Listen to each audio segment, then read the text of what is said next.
É verdade que tempestades solares podem afetar o preço do trigo e encalhar baleias?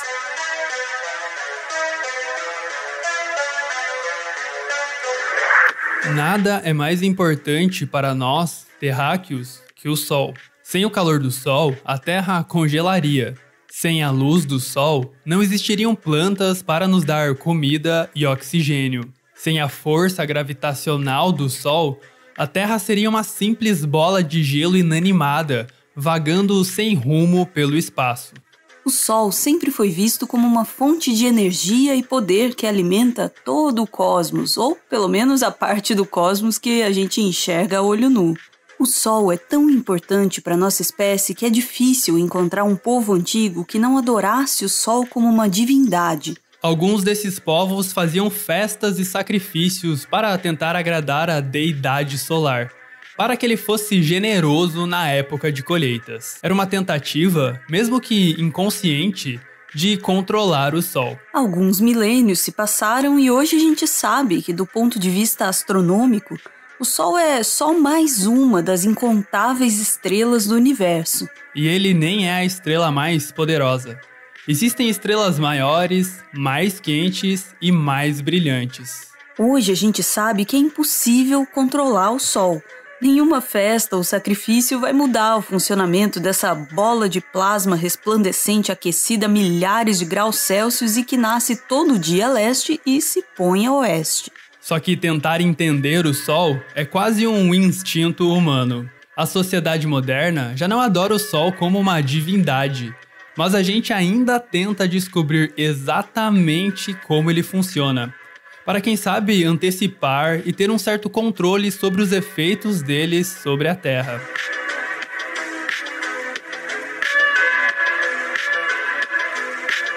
Esse aí é William Herschel, que ficou famoso por ser o primeiro astrônomo a identificar um planeta com a ajuda de um telescópio. O planeta que Herschel identificou foi Urano, que já havia sido observado por outros astrônomos, mas foi identificado erroneamente como uma estrela. No final do século XVIII, Herschel começou a estudar as manchas solares, que são pontos mais escuros na superfície do Sol. Ele suspeitou que quando havia menos manchas no Sol, menos radiação solar deveria chegar na Terra. O problema é que naquela época não havia nenhuma tecnologia que permitisse medir de maneira precisa a quantidade de radiação solar que chegava na Terra. Para provar essa hipótese, Herschel recorreu a um relatório do economista britânico Adam Smith, que hoje é considerado o pai da economia moderna. Herschel olhou a variação do preço do trigo vendido na Inglaterra e comparou com a variação de manchas solares ao longo dos anos. Ele percebeu que nos anos em que haviam menos manchas solares, o preço do trigo disparava. Então ele propôs o seguinte: quanto menos manchas solares, menos radiação solar chega na Terra. Com menos radiação solar, o planeta fica mais frio e as colheitas de trigo ficam mais fracas. Com uma safra mais baixa, o preço do trigo ficaria mais alto. Resumindo, quanto menos manchas solares, maior o preço do trigo. Na época, todo mundo achou essa ideia meio doida. Mas o cara tinha descoberto um planeta. Então, talvez essa ideia maluca dele estivesse certa. A verdade é que Herschel não estava 100% certo, mas também não estava 100% errado.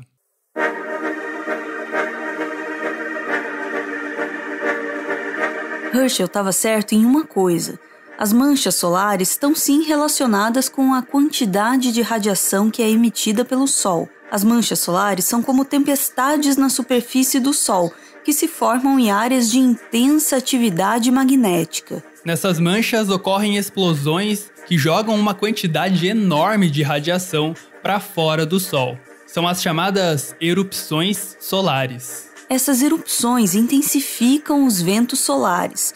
Em situações normais, os ventos solares estão mais para leves brisas, mas as erupções transformam esses ventos em grandes tempestades. As tempestades solares costumam virar notícia, porque podem provocar anomalias no campo magnético da Terra, e interferir nos sistemas elétricos e de comunicação.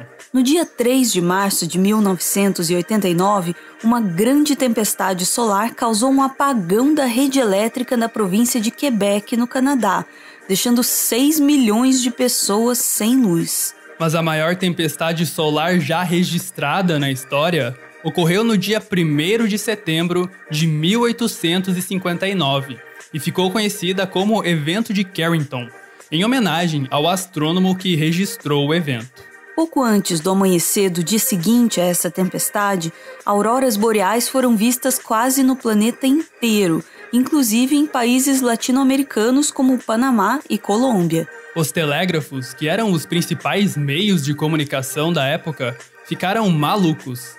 Alguns pararam de funcionar, outros funcionavam mesmo estando desconectados das baterias e outros até pegaram fogo.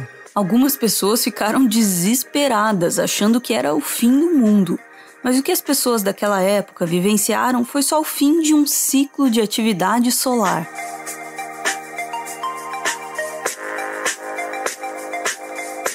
A atividade magnética do Sol faz com que as manchas solares aumentem e diminuam em um ciclo de aproximadamente 11 anos. Ou seja, a cada 11 anos, o número de manchas atinge um valor máximo ou um valor mínimo. Só que a ideia de que a atividade solar afetava de maneira significativa a agricultura está longe de ser um consenso entre os cientistas. Um relatório do Departamento de Agricultura dos Estados Unidos, publicado em 1976, afirma que sim, os ciclos de atividade solar podem afetar a produtividade agrícola. A afirmação é baseada em registros de produção agrícola de trigo, milho, arroz e algodão nos Estados Unidos. O relatório chegou às mesmas conclusões de Herschel. Quando existem muitas manchas solares, a produtividade agrícola é maior que a média. Quando há poucas manchas solares, a produtividade é menor. Um outro estudo, publicado em 1993, concluiu que maiores safras de peixes e de vinhos também coincidiam com esse ciclo de atividade solar. Quanto maior a atividade solar, mais peixes eram pescados e mais produtivas eram as vinícolas. Só que um estudo mais recente, publicado em 2013, concluiu que não existe nenhuma correlação entre a atividade solar e a produtividade agrícola ou pesqueira. Usando uma quantidade bem maior de registros de produtividade agrícola e manchas solares, esse estudo mostrou que essas correlações encontradas em estudos anteriores, incluindo aquele estudo de Herschel, são meros frutos do acaso. Os registros do preço do trigo utilizados por Herschel, por exemplo, foram de uma época em que a atividade solar estava bem baixa. Coincidentemente, o preço do trigo disparou naquela época, dando a impressão de que as duas coisas estavam correlacionadas.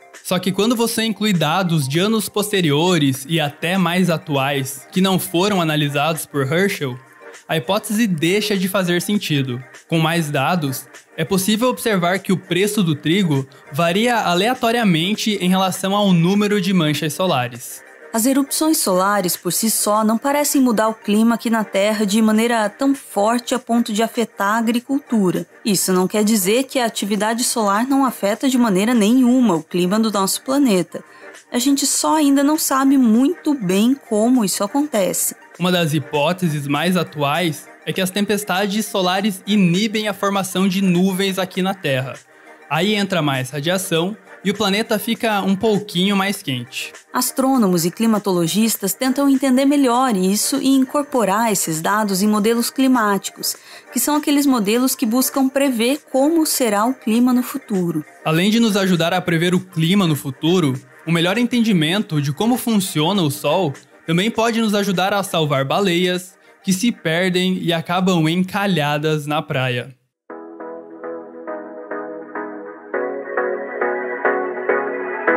Se você já esteve em um relacionamento virtual, certamente já sentiu vontade de ir até a rodoviária e pegar o primeiro ônibus em direção à cidade da pessoa amada. Mas nada se compara à baleia jubarte número 1363. Sim, todas as baleias jubartes que a gente conhece recebem um número de identificação.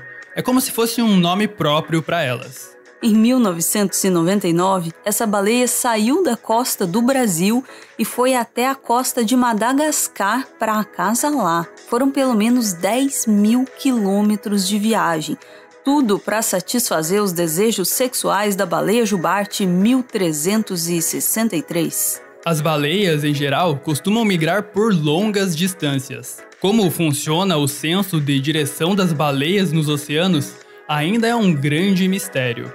A principal suspeita é a de que elas usam receptores magnéticos, ou seja, elas se guiam pelo campo magnético da Terra. Tartarugas marinhas, lesmas do mar, lagostas e aves migratórias também parecem usar esses receptores magnéticos como um tipo de GPS. Em 2016, assim como o Brasil, as cachalotes também parecem ter perdido completamente o rumo.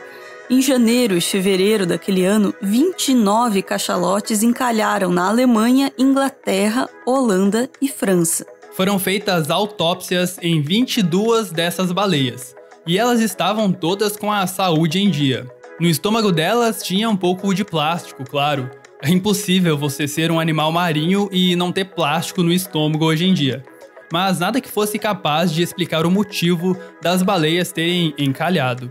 Será que essas baleias estavam tentando desevoluir e voltar para a vida terrestre? Para tentar descobrir o que realmente aconteceu com essas baleias, os cientistas olharam para os registros de tempestades solares que atingiram a Terra naquele período. O que eles viram é que os meses em que essas baleias encalharam coincidiram com grandes tempestades solares que bagunçaram um pouquinho o campo magnético da Terra. Um outro estudo, publicado em 2020, fez algo parecido, mas de maneira mais detalhada. Os cientistas examinaram os registros de baleias cinzentas saudáveis que ficaram encalhadas entre 1985 e 2018 e compararam com os registros de tempestades solares. Os pesquisadores descobriram que nos períodos em que ocorrem tempestades solares, a probabilidade de uma baleia cinzenta saudável encalhar é 4 vezes maior. O martelo da ciência ainda não foi batido nesse assunto. São necessários mais estudos para afirmar com mais certeza que as baleias são afetadas por erupções e tempestades solares. Mas se essa hipótese se confirmar, informações sobre a atividade solar serão de grande utilidade para biólogos e conservacionistas que poderão prever os períodos em que as baleias estarão mais vulneráveis ao encalhe. A gente não pode controlar o Sol, mas por meio da ciência é possível entender como ele funciona. Se a gente conseguir prever com precisão as tempestades solares, talvez a gente possa fazer alguma coisa para evitar que a baleia jubarte 1363 encalhe durante mais uma de suas aventuras sexuais.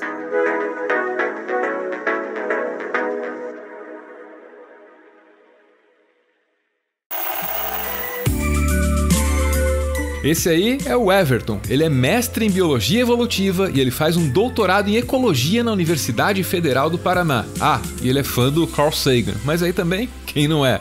O Everton é o responsável pela pesquisa e pelo roteiro do Meteoro.exp, o nosso quadro de biologia que você acabou de ver.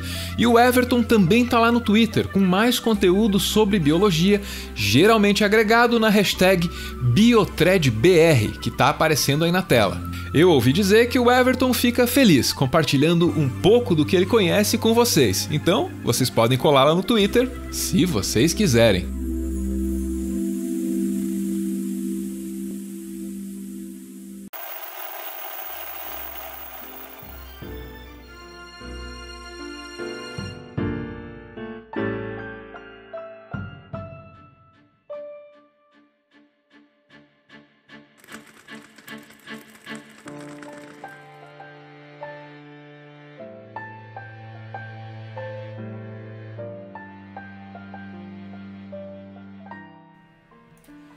Muito obrigado por ver esse vídeo até o final. O Meteoro é mantido graças a uma campanha de financiamento coletivo. Quem participa aparece aqui no finalzinho para receber o nosso agradecimento e, claro, para homenagear quem ama.